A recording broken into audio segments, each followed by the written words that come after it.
ರಟಕಲ್ ವಿರಕ್ತ ಮಠದಲ್ಲಿ 3ನೇ ದಿನದ ಜೀವನ ದರ್ಶನ ಪ್ರವಚನ ಕಾರ್ಯಕ್ರಮ.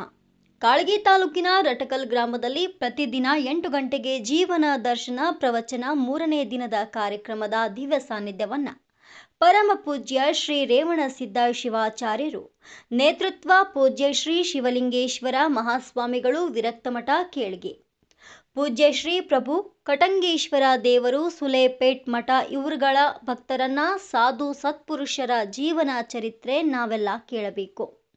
ನಿಷ್ಠೆ ಪೂಜಾ ಕಾರ್ಯಗಳನ್ನ ಮಾಡಬೇಕು. ತಂದೆ ತಾಯಿಯನ್ನ ಪೂಜಿಸಬೇಕು. ದಾನ ಧರ್ಮ ಮಾಡಬೇಕು. ಪ್ರವಾದಿ ರೇಣುಕರ ಬಸವಾದಿ ಶರಣರ ದಾರಿಯಲ್ಲಿ ನಡೆಯಬೇಕು. ಅಂದಾಗ ಮಾತ್ರ ಜೀವನ ಮುಕ್ತಿ ಹೊಂದಲು ಸಾಧ್ಯ ಎಂದು ಆಶೀರ್ವಚನ ನೀಡಿದರು. ಇಂದಿನ ವಿಶೇಷ ಅತಿಥಿಯಾಗಿ ಆಗಮಿಸಿದಂತಹ ಸಿದ್ದಣ್ಣ ಕುಂಬಾರ್ ಅವರು ಬಹಳ ಸುಂದರವಾಗಿ ನಾಸಿಕದಿಂದ ಕೊಳಲು ನುಡಿಸಿದ್ರು. ಪ್ರವಚನಕಾರರಾದ ವೇದಮೂರ್ತಿ ಪಂಚಾಕ್ಷರಿ ಶಾಸ್ತ್ರಿ ಕದಮನಹಳ್ಳಿಯವರು ಜೀವನ ದರ್ಶನ ಪ್ರವಚನ ನಡೆಸಿಕೊಟ್ರು. ಇವರಿಗೆ ಸಾಥ್ ನೀಡಿದ ಸಂಗೀತಗಾರರು ಜಗದೀಶ್ ವೀರೇಶ್ವರ ಗದಗ್, ತಬಲಾ ವಾದಕರು ಗೋಪಾಲ್ ವೀರೇಶ್ವರ ಪುಣ್ಯಶ್ರಮ ಗದಗ್ ಹಾಗೂ ಗ್ರಾಮದ ಮುಖಂಡರುಗಳಾದ ಶಿವರಾಜ್ ಚೌಕ್, ರಾಜಯ್ಯ ಕಿಣಿ, ಶರಣಬಸಪ್ಪ ಮಮಶೆಟ್ಟಿ, ಅನಿಲ್ ಹೊಳಗೇರಿ, ವಿಜಯ್ ಕುಮಾರ್ ಸೀಗಿ, ಸಚಿನ್ ಭೀಮಳ್ಳಿ, ಮುರುಗೇಶ್ ಕೆಣ್ಣಿ, ಸುಬ್ಬಣ್ಣ ಹಂದ್ರಾಳ್, ಸಿದ್ದಲಿಂಗಯ್ಯ ಹಾಲಮಠ್, ಸಂತೋಷ್ ಭೀಮಳ್ಳಿ, ಹುಚ್ಚಪ್ಪ ಹಂದ್ರಳ್ಳಿ, ಅಡುಗೆ ಸೇವೆದಾರಿಗಳಾದ ಅಣ್ಣಾರಾವ್ ಅಣಕಲ್, ಮಹೇಶ್ ಬಿಜ್ನಳ್ಳಿ, ರಾಜು ಸ್ವಾಮಿ ಕಿಣ್ಣಿ, ರುದ್ರಣ್ಣ ಹಲಗೇರಿ, ಸಿದ್ದು ಅರುಣ್ಕಲ್, ರಾಜಶೇಖರ್ ಕುರುಕೋಟಿ, ಅನ್ನದಾಸೋಹ ಸೇವೆ ನಿರೂಪಣೆ ಗೌರಿಶಂಕರ್ ಕಿಣ್ಣಿ ನಿರೂಪಿಸಿದರು. ಸುತ್ತಮುತ್ತಲಿನ ಗ್ರಾಮದ ಮತ್ತು ಮಠದ ಭಕ್ತಾದಿಗಳು, ಗ್ರಾಮದ ತಾಯಂದಿರು ಭಾಗವಹಿಸಿದ್ರು. ವರದಿ ಎಸ್.ವಿ. ಗಂಗಾಣಿ. ಸಲ್ಲಿಸಿ ಈ ಮಠದ ಒಲೆಯರು ಅತಿ ಚಿಕ್ಕ ವಯಸ್ಸಿನಲ್ಲೇ ನಿಮ್ಮ ಮನ್ಯಾಗ ಮಾತಾಡವ ಒಂದು ಬಂದಿಲ್ಲ ವಯಸ್ಸಿನ ನಿಮ್ಮ ಮನ್ಯಾಗ ಬಹುಶಃ ನಿಮ್ಗೆ ಅನ್ಸ್ತದ ಭಾಳ ಚಂದ್ರಿ ಅದ. ನಾ ಎಲ್ಲ ಪ್ರವಚನ ಬದಲು ಹೇಳ್ತೀನಿ, ಭಾಳ ಚಂದ ಐತ್ರಿ ಅದ, ನೀವು ಭಾಳ ಚಂದ ಮ್ಯಾಕ್ ಕೂತೀರಿ ಅಂತ ನಿಮ್ಗೆ ಅನ್ಸಾಕತ್ತೈತಿ. ಬಹುಶಃ ಮ್ಯಾಕ್ ಕೂತವ್ರು ಬ್ಯಾಸಕ್ಕೆ ಕುಂತೀರಿ, ಅವ ನಮಗ ತಡೆಯಾಕತ್ತದ, ನೀವ ಬ್ಯಾಸಕ್ಕೆ ಕುಂತೀರಿ. ಗಾಳಿ ನಮಗ ಭಾಳ ಪಡೆಯಾಕತ್ತದ, ನಿಮಗ ಕಮ್ಮಿ ಪಡೆಯಾಕತ್ತದ. ಆದ್ರೂ ಇತ್ತು ಸಣ್ಣ ವಯಸ್ಸಿನೊಳಗ ನನ್ನ ಜೀವನ ಏನಾದ್ರೂ ಸರಿ ಏನಾದ್ರೂ ಬಿಟ್ಟು ಸರಿ ಅಂತ ವಿಚಾರ ಮಾಡದೆ ನನ್ನ ಭಕ್ತರು ಉದ್ಧಾರ ಆಗ್ಬೇಕಂತ ಸನ್ಯಾಸಿ ದೀಕ್ಷೆಯನ್ನು ತೊಟ್ಟು ನಿಮ್ಮ ಗ್ರಾಮಕ್ಕೆ ಬಂದ ಅಂದ್ರೆ ಜೋರಾದ ಚಪ್ಪಾಳವರಿಗೆ ಅವರಲ್ಲಿ ಅನಂತಕೋಟಿಯ ಪ್ರಣಾಮಗಳನ್ನು ಸಲ್ಲಿಸಿ ನನಗೆ ಅಸಲ ಆಗಲೇ ಸಿಗ್ನಲ್ ಕೊಟ್ಟಾರೆ. ನನಗೂ ಅರ್ಜೆಂಟ್ ಹೋಗುದು, ನಮ್ಮ ಮಠದಾಗ ಕಾರ್ಯಕ್ರಮ ಅದ. ಆದ್ರೂ ನಿಮ್ಮ ಅರ್ಧಾರ ಪ್ರೀತಿಗಾಗಿ ಅವರು ನಾವು ಕೂಡಿ ಒಂದೇ ಕಡೆ ಶಿವಯೋಗ ಮಂದಿರದಾಗ ಅಧ್ಯಯನ ಮಾಡಿದ್ವಿ. ಅದಕ್ಕೆ ಬರೀ ಅಂತ ಹೇಳಿ ಅಪ್ಪರ ಆಮಂತ್ರಣ ಕೊಟ್ಟು ಕಳಿಸಿದಕ್ಕೆ ಬಂದೀವಿ. ಭಾಳ ಅರ್ಜೆಂಟ್ ಅದ, ನಮ್ದು ಅರ್ಜೆಂಟ್ ಅದ. ಆದ್ರೂ ಅರ್ಜೆಂಟ್ ಇದ್ದಿದ್ದಕ್ಕೆ ಅರ್ಜಾರಿಗೆ ಅಂದ್ಯ ನೋಡ್ರಿ ಸರ, ನಿಮ್ಮ ಭಕ್ತರು ಬಹಳ ಚಂದ ಅಡಿ ಮೇಲೆ ವಿಭೂತಿ ತರಿಸ್ಕೊಂಡು ಬೆಚ್ಚಗೆ ಸೂಟ್ರು ಹಾಕೊಂಡು ಶಾಲ್ ಹಾಕೊಂಡು ಬೆಚ್ಚಗೆ ಕುಂತಾರ. ಇವ್ರು ನೋಡಿದ್ರ ನನಗೇನು 10 ನಿಮಿಷ ಅಲ್ಲ, 1 ತಾಸು ಮಾತಾಡೋಷ್ಟು ಮನಸ್ಸು ಬಂದದ. 1 ತಾಸು ಮಾತಾಡ್ಬಿಡ್ತೀನಿ, ಯಾರು ಹಂಗಂತೇಳಿ ಮಾತಾಡಂಗಿಲ್ಲ.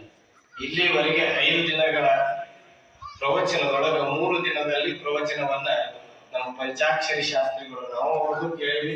ನಾವು ಅಲ್ಲೇ ಕರ್ತವ್ರು ಗದಗಿನ ಮಠದೊಳಗ ಅದ್ಭುತವಾಗಿ ಪ್ರವಚನವನ್ನ ತಮಗೆಲ್ಲರಿಗೂ ಉಣಪಡಿಸುತ್ತಿರುವಂತಹ ಪಂಚಾಕ್ಷರಿ ಶಾಸ್ತ್ರಿಗಳಲ್ಲಿ ಜೋರಾದ ಚಪ್ಪಾಳದೊಂದಿಗೆ ಅವರಿಗೂ ಶರಣಾರ್ಥಿಯನ್ನು ಸಲ್ಲಿಸಿ ಸ್ವಲ್ಪ ಜೋರಾಗಿ ತರ್ತಾರೆ ಚಪ್ಪಾಳೆ, ಯಾಕಂದ್ರೆ ಚಳಿ ಹೋಗ್ತದೆ. ಕಾರ್ಯಕ್ರಮ ಕೊಟ್ಟಕ್ಕ ಮತ್ತೊಮ್ಮೆ ಪೂಜ್ಯರ ಪಾದಕ್ಕ ನಿಮ್ಮೆಲ್ಲರಿಗೂ ನನ್ನ ವಯಸ್ಸು ಈಗ 75.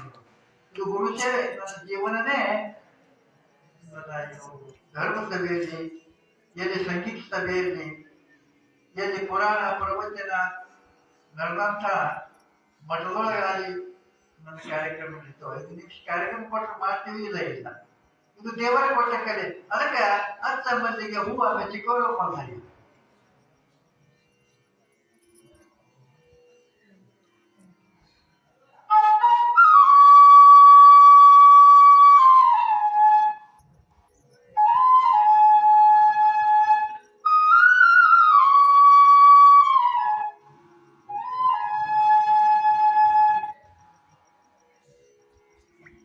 ಇದು ದೇವರು ಕೊಟ್ಟ ಕಲೆ.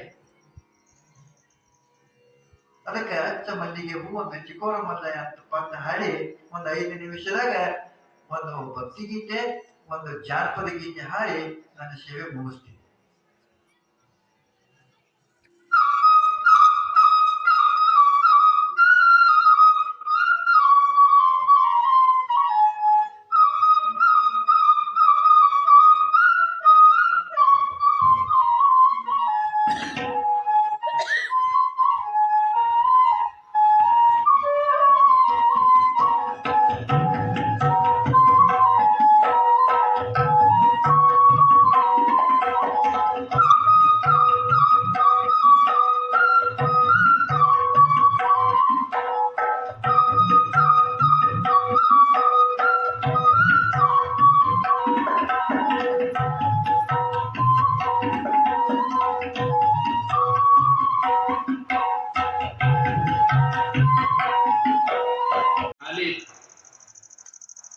ಈ ಖಾಲಿ ಇರುವಂತ ಮಠಕ್ಕ ಭಕ್ತರಲ್ಲಿ ಭಕ್ತಿಯ ಶಕ್ತಿಯನ್ನ ಹೆಚ್ಚು ಮಾಡಲಿಕ್ಕೆ, ಮಠದಲ್ಲಿ ತಪೋಶಕ್ತಿಯನ್ನ ಹೆಚ್ಚು ಮಾಡಲಿಕ್ಕೆ, ಸ್ವಾಮಿ ಕಾರ್ಯವನ್ನ ಮತ್ತೆ ಮುಂದುವರಿಸಲಿಕ್ಕೆ ಬಂದಿರತಕ್ಕಂತ ಪೂಜ್ಯರು ಯಾರಪ್ಪ ಅಂತಂದ್ರ ಅದು ನಮ್ಮ ನಿಮ್ಮೆಲ್ಲರ ನೀಲಕಂಠ ದೇವರು ಅನ್ನುವಂಥದ್ದನ್ನ ಇವತ್ತು ನಾವೆಲ್ಲ ನೋಡ್ತಾ ಇದ್ದೀವಿ. ಇವತ್ತು ನೀವೆಲ್ಲ ಬಹಳ ಚೆನ್ನಾಗಿ ಉತ್ಸವ ಮಾಡಿಕೊಂಡು ನಿಮ್ಮ ನೀಲಕಂಠ ದೇವರು ಅನ್ನುವಂತ ನಾಮಧೇಯದೊಳಗ ಅವರನ್ನ ಮಠಕ್ಕೆ ತಂದಿಟ್ಟಿರ್ತಾಯಿ. ಅವ್ರು ಯಾವ ಭಾಗದವ್ರಪ್ಪ ಅಂತಂದ್ರ ಹಾವೇರಿ ಭಾಗದ ಕಡೆದವ್ರ. ಪಾಪ ಹಾವೇರಿ ಭಾಗ ಬಹಳ ಚಂದ ತಂಪಿರ್ತದ್ರಿ. ನಮ್ ಬಿದರ್ ಹುಡುಗರ್ಗ ಬಿಸಿಲು ಇರ್ತದ, ನೋಡಿರಲ್ಲ. ಇವತ್ತೆಲ್ಲ ತಂದಿರ್ತಕ್ಕಂತ ದೇವರನ್ನ ಯಾವ ತೆರನಾಗಿ ಕಾಯ್ಕೋಬೇಕು ಅನ್ನುವಂತ ಜವಾಬ್ದಾರಿ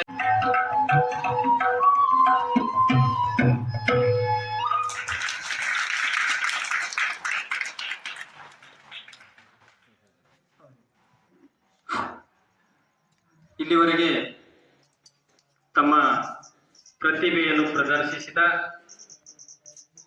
ಸಿದ್ದಣ್ಣ ಕುಂಬಾರ್ ಅವರಿಗೆ ಪೂಜ್ಯರಿಂದ ಆಶೀರ್ವಾದ.